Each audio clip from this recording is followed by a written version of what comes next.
नमस्ते प्यारे बच्चों। तो आइए आज हम कक्षा छठवीं की सामाजिक विज्ञान एड ग्रेड अभ्यास पुस्तिका के माध्यम से समझेंगे जो हमें एड ग्रेड अभ्यास पुस्तिका दी गई है। एड ग्रेड अभ्यास पुस्तिका में हमने पिछली वीडियो के माध्यम से इसका इतिहास तो कंप्लीट हो गया है, लेकिन हमारा भूगोल चल रहा है। तो भूगोल में हमने पिछली वीडियो में अध्याय 3 कंप्लीट किया था। आज हम इसका अध्याय 4 कंप्लीट करेंगे। 4 में दिया गया है मानचित्र। क्या दिया गया है? मानचित्र। ठीक है ना। तो हम इसमें मानचित्र को देखेंगे और इसके अध्याय 4 मानचित्र को समझेंगे। यहाँ देखें, ये दिया गया है अध्याय 4 मानचित्र। ठीक है। तो इसमें दिया गया है प्रश्न क्रमांक 1 से लेकर के ये देखें 3-4 इसमें ऑब्जेक्टिव दिए रहते हैं। तो इन ऑब्जेक्टिव प्रश्नों को हमें अच्छे से कंप्लीट करना है, क्योंकि वार्षिक परीक्षा में ये पूछे जा रहे हैं और इसी के ही जो विकल्प हैं, खाली स्थान है, इसी के बन रहे हैं। तो यहाँ देखें, प्रश्न 1 दिया था कि दिक्सूचक में सुई हमेशा दिशा प्रदर्शित करती है। जो हमारी दिक्सूचक सुई होती है, आपने देखी होगी।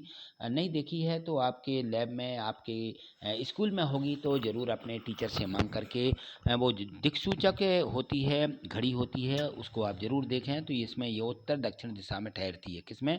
उत्तर और दक्षिण दिशा में हमेशा रहती है। जैसे हम नाल चुंबक को भी रखें तो हमारे पास नाल चुंबक है, तो धागे में लटका दें तो वो भी उत्तर दक्षिण दिशा में ही ठहरता है। उसी प्रकार से उसमें एक चुंबक सुई लगी रहती है। यहाँ देखें, प्रश्न 2 दिया गया है कि निम्न में से मानचित्र का घटक नहीं है। इसमें जो मानचित्र होता है, मानचित्र क्या होता है देखिए। तो इसमें जो दिया गया है खाका, खाका हम इसमें मानचित्र में नहीं खींचते हैं, तो खाका जो है हमारे इसका घटक नहीं है। बाकी दूरी है, दिशा है, प्रतीक है, ये इसके घटक माने जाते हैं। प्रश्न 3 देखें। प्रश्न 3 में दिया गया है कि निम्न प्रतीक चिन्हों को यहाँ पे दर्शाया गया है। इसमें बताइए कि ये जो प्रतीक चिन्ह हैं ये किसके उसमें आ रहे हैं। तो ये जो चिन्ह बना हुआ है और आगे देखें तो ये जो चित्र है, इनमें हम देखें तो ये जो पहला चित्र है बड़ी रेलवे लाइन का चित्र है और ये हमारी कच्ची सड़क का चित्र यहाँ पे बताया गया, पक्की सड़क का। तो ये पक्की सड़क है इसमें। तो हम देखें इसमें बी वाला ऑप्शन है यहाँ पे दिया गया है और डी वाले में दिया है कि बड़ी लाइन और ये पक्की सड़क को दर्शा रहा है। तो डी वाला ऑप्शन यहाँ पे हम लिख देंगे और ये इसका चित्र को सही बता रहा है। मानचित्र किसे कहते हैं? प्रश्न 4 में देखिए, मानचित्र किसे कहते हैं भाई? तो मानचित्र पृथ्वी की प्राकृतिक आकृतियाँ, जैसे पर्वत हैं, पठार हैं, मैदान हैं, नदियाँ हैं, महासागर हैं, इनको दर्शाने वाले जो चित्र मानचित्र में बताए जाते हैं उनको हम मानचित्र कहते हैं।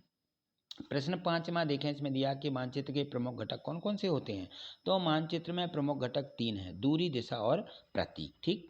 चलिए प्रश्न 6 देखें। तो प्रश्न 6 में दिया गया कि चित्र क्रमांक जो 4.1 है उसमें दिया गया है पैमाने को पढ़ करके बताइए कि कागज पर 1 सेंटीमीटर धरातल पर कितनी दूरी को प्रदर्शित करता है। यदि हम 1 सेंटीमीटर बनाएं तो हम जो पैमाना मानते हैं, पैमाना आपने देखा होगा, पैमाना किस प्रकार से माना जाता है। जो हमारी ग्राफ कॉपी होती है उसमें हम पैमाना मानते हैं कि 1 सेंटीमीटर इसके 10 मीटर के बराबर हम मान करके और फिर हम उसमें मानचित्र बना लेते हैं। प्रश्न 7वां है, मानचित्र में तीर के द्वारा दिशा किस दिशा को दर्शाया जाता है। तो उत्तर दिशा को, तीर ऊपर की तरफ रहता है, इस प्रकार से उत्तर दिशा को हम उसमें दर्शा देते हैं। यहाँ पे देखिए प्रश्न 8वां दिया है कि मानचित्र में रेखा चित्र में क्या अंतर होता है। मानचित्र क्या होता है, रेखा चित्र क्या होता है। तो देखिए इसमें मुख्य अंतर यह है कि मानचित्र छवियों और रंगों का इसमें उपयोग होता है, जबकि जो रेखा चित्र है उसमें ज्यामितीय रेखाओं का उपयोग होता है, मानी लाइनें होती हैं, उसमें क्या होती हैं, रेखाएं बनी रहती हैं। और यहाँ पे देखा प्रश्नों की मानचित्र में किस स्थान की स्थिति का पता कैसे लगाया जाता है। मानचित्र में कोई स्थान देखना है तो मानचित्र में किसी स्थान की स्थिति का पता अक्षांश और देशांतर रेखाओं की सहायता से लगाया जाता है। प्रश्न 10वां देखें, मानचित्र ग्लोब से किस प्रकार से भिन्न है। तो यहाँ देखें मानचित्र और ग्लोब में कितना अंतर है। ग्लोब पृथ्वी का एक नमूना है, परंतु जो ग्लोब है उसकी कुछ सीमाएं होती हैं, जबकि मानचित्र से हम पृथ्वी के केवल एक भाग का अध्ययन कर सकते हैं। तो ये दोनों में थोड़ा सा अंतर आपको यहाँ पे लिख देना है। ठीक है। इसके बाद देखें प्रश्न 11वां दिया गया है कि थीमेटिक मानचित्र में हमें कौन कौन सी जानकारियाँ प्रदान करते हैं। तो थीमेटिक मानचित्र विभिन्न प्रकार की जानकारियाँ प्रदान करते हैं, जैसे कि जनसंख्या है, जलवायु है, भूगोल है, सांस्कृतिक एवं ऐतिहासिक विषयों पर ये जो है दर्शाता है थीमेटिक मानचित्र। ठीक है। आगे प्रश्न देखें, प्रश्न 12वां दिया गया है। यहाँ पे हमें यह कैसे पता चला कि कोई मानचित्र भौतिक प्रकार का है। तो देखिए जो मानचित्र हैं पृथ्वी की प्राकृतिक आकृतियाँ, जैसे पर्वत हैं, मैदान हैं, नदियाँ हैं, महासागर इत्यादि, इनको दर्शाता है ये, तो उसे हम भौतिक मानचित्र कहते हैं। प्रश्न 13वां देखिए, प्रश्न 13वां जो दिया गया है, प्रश्न 13वां में यहाँ पे कुछ प्रतीक चिन्ह बताए गए कि देख करके निम्नांकित के प्रतीक चिन्ह बनाइए। बड़ी रेलवे लाइन, पक्की लाइन और सड़क, नदी, पुल, जिले, इनकी सीमा को बताते हुए पेड़ है, बस्ती है, इनके चित्र बनाइए। तो यहाँ देखें, ये जो यहाँ पे आप मैंने कोशिश की है, इस प्रकार से आप देख पा रहे होंगे। तो यहाँ पर देखें, तो यहाँ देखिए रेलवे लाइन और बड़ी लाइन, ठीक है ना।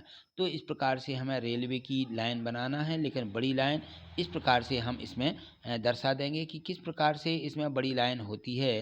तो यहाँ देखिए, जो यहाँ पे बड़ी लाइन को दर्शाता हुआ आपको यहाँ पे थोड़ा सा प्रतीक चिन्ह दिख रहा होगा, ये तो आपको इस प्रकार से बना देना है। अब यहाँ देखें, सड़क में हमें बनाना थी पक्की सड़क, तो पक्की सड़क में 2 लाइन इस प्रकार से खींच करके आप बना सकते हैं।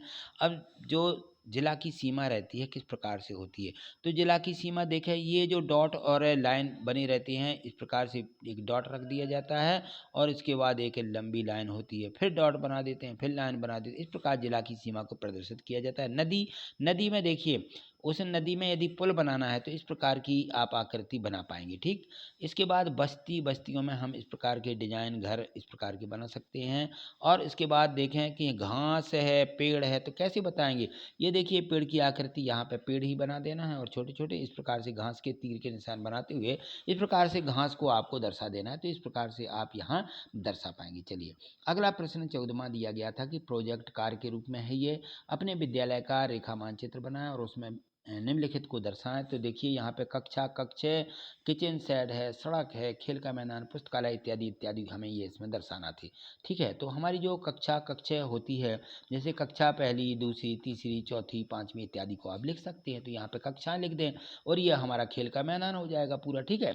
और यहाँ पे देखें, जो यहाँ पे सड़क भी दी गई है, तो नीचे देखें सड़क भी है और यहाँ पे किचन शेड, पुस्तकालय इत्यादि ये यहाँ पे बताए जा रहे हैं, तो इनको आप समझ लीजिए इस प्रकार से। और यहाँ पे सड़क बताना है तो पक्की सड़क इस प्रकार से हम दर्शा देते हैं, 2 लाइनें बना करके, और आजू बाजू में इस प्रकार से खंभे भी बना देते हैं, घास भी बनाएंगे, पेड़ भी बना देंगे आजू बाजू में, और इस प्रकार से आप सड़क के 2 लाइनों से प्रदर्शित करते हुए हमारे स्कूल के बाहर हम बता सकते हैं, ठीक है। तो इस प्रकार से 14वां प्रश्न आपका ये कंप्लीट हो जाएगा। तो इस प्रकार से 1 से 14 तक के जो प्रश्न दिए गए हैं यहाँ पे देखें, तो ये 14 प्रश्न हमने यहाँ पे कंप्लीट कर लिए। अब इसमें आगे जो अध्याय दिया गया है उसको हम अगली वीडियो के माध्यम से देखेंगे, समझेंगे। यदि आप आगे देखना चाहते हैं तो चैनल को सब्सक्राइब कर ही लिया होगा, लेकिन वीडियो को लाइक नहीं किया है, वीडियो को लाइक अवश्य करिए, ठीक है।